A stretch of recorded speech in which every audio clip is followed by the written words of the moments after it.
नमस्कार। मैं महासिंह सहायक आचार्य अर्थशास्त्र राजकीय पीजी महाविद्यालय बाड़मेर। तो स्टूडेंट्स, आज अपने चर्चा करेंगे कुल उपयोगिता और सीमांत उपयोगिता के संबंध के बारे में, relations between total utility and marginal utility. अक्सर ये एग्ज़ाम में छोटे क्वेश्चन के रूप में पूछा जाता है, बहुतायत में पूछा जाता है, इसलिए लगभग इसकी चर्चा अपनों ने पीछे वीडियो में कर दी है। पर मैंने सोचा इसके लिए अलग से एक वीडियो बनाया जाए, क्योंकि ये एग्ज़ाम की दृष्टि से अति महत्वपूर्ण है। तो क्या है, ये दोनों उपयोगिता विश्लेषण के दो अलग अलग पहलू हैं, पर इनमें घनिष्ठ संबंध है। वस्तु की उत्तरोत्तर इकाइयों की वृद्धि से कुल उपयोगिता बढ़ती है, पर सीमांत उपयोगिता क्रमशः घटती जाती है।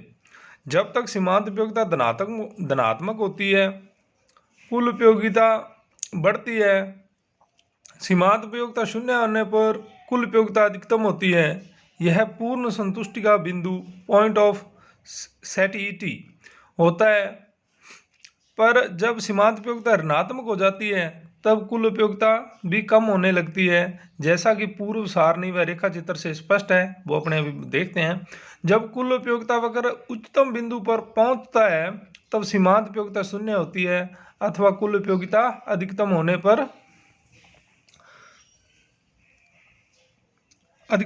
पर सीमांत उपयोगिता शून्य होती है। सीमांत उपयोगिता को ज्ञात करने का ढंग क्या है? जैसे आपको पता है, पहले अपन चर्चा कर ही चुके हैं।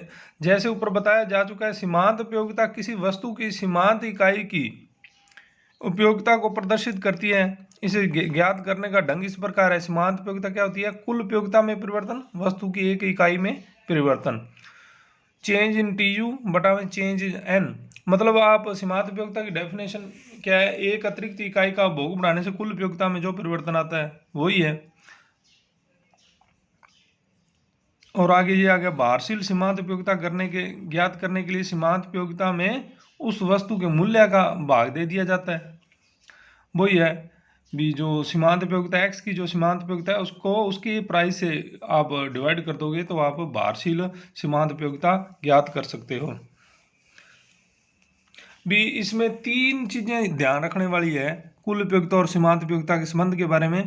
कि जब जैसे जैसे कुल उपयोगिता जब बढ़ती है, उत्तरोत्तर बढ़ती है, वहां पर आपकी सीमांत उपयोगिता लगातार गिरती रहती है, पर धनात्मक होती है। नंबर एक।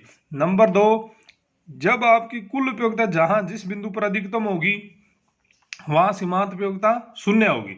जैसे भी या ऐसे भी कह सकते हो, जो सीमांत उपयोगिता शून्य होती है, उस बिंदु पर कुल उपयोगिता मैक्सिमम होती है। उसके बाद में अगर आपकी ये कुल उपयोगिता उच्चतम बिंदु के बाद पहुंचने के बाद गिरना स्टार्ट हो जाती है, घटना स्टार्ट हो जाती है, तो आपकी सीमांत उपयोगिता क्या हो जाती है? ऋणात्मक हो जाती है। या जब सीमांत उपयोगिता ऋणात्मक होगी, तो आपकी कुल उपयोगिता घटना स्टार्ट हो जाएगी। तो ये तीन बातें अपने को ध्यान में रखनी है। और अक्सर कंपटीशन में बहुत बार ये पूछ लिया जाता है भी, जब आपकी कुल उपयोगिता मैक्सिमम कब होगी? तो ऑप्शन में वो दे देता है, जब सीमांत उपयोगिता धनात्मक होगी, सीमांत उपयोगिता शून्य होगी, सीमांत उपयोगिता ऋणात्मक होगी। इस प्रकार से वो ऑप्शन बनाता है। पर सीमांत उपयोगिता जब शून्य होती है, तब कुल उपयोगिता आपकी अधिकतम होती है। और जब सीमांत उपयोगिता गिरती है और धनात्मक होती है, तब आपकी कुल उपयोगिता बढ़ती है। और जब सीमांत उपयोगिता ऋणात्मक हो जाती है, तो आपकी कुल उपयोगिता घटना स्टार्ट हो जाती है। इसको अपने इस डायग्राम और इस पाई चार्ट उसके टेबल के द्वारा भी देख सकते हैं। भी आप शुरू में देखो, आप यहाँ पर शुरू में आप जैसे ही पहली इकाई किसी वस्तु की उपभोग करोगे, तो आपकी सीमांत उपयोगिता और कुल उपयोगिता 10 बराबर है। अब जैसे जैसे आप वस्तु की उत्तरोत्तर इकाइयों का उपभोग बढ़ाओगे, 1 से 2 इकाइयों का उपभोग करोगे, तो आपकी सीमांत उपयोगिता तो घटना स्टार्ट हो जाएगी, पर कुल उपयोगिता बढ़ती रहेगी। ये देखो, ये कुल उपयोगिता है और यहाँ पर सीमांत उपयोगिता इतनी है। फिर आप और एक अतिरिक्त इकाई का उपभोग करोगे, तो आपकी सीमांत उपयोगिता पहले की तुलना में ये देखो कम हो जाएगी, पर कुल उपयोगिता बढ़ती रहेगी। और एक बिंदु ऐसा भी आ जाएगा, जब आपकी सीमांत उपयोगिता तो हो जाएगी शून्य, पर उस बिंदु पर आपकी कुल उपयोगिता क्या होगी? अधिकतम होगी इस बिंदु पर। और उसके बाद में और अधिक आप जब वस्तु की इकाइयों का उपभोग करोगे, तो आपकी सीमांत उपयोगिता क्या हो जाएगी? ये देखो नीचे आ गई, इस अक्ष के एक्स अक्ष के नीचे आ गई, तो यहाँ पर आपकी सीमांत उपयोगिता तो होगी ऋणात्मक, और आपकी कुल उपयोगिता क्या होगी, घटना स्टार्ट होगी। ये देखो नीचे आ गया करो यहाँ, और उसके बाद और अधिक करोगे तो सीमांत उपयोगिता और कम होती जाएगी, ऋणात्मक हो जाएगी, और कुल उपयोगिता उससे पहले की तुलना में और कम हो जाएगी। ये अपने इसके संबंध को इस डायग्राम के द्वारा देख सकते हैं। इसी प्रकार से एक पाई चार्ट है, इसमें भी आप देख सकते हो कि शुरू में आप जैसे जैसे किसी वस्तु की इकाइयों का उपभोग बढ़ाओगे, तो जैसे 1, 2, 3, तो आपकी कुल उपयोगिता क्या है, सीमांत उपयोगिता धनात्मक होगी पर घटती हुई होगी, पर आपकी कुल उपयोगिता है क्या है, 3 इकाइयों तक क्या है, बढ़ रही है, 10 से 18, 18 से 23।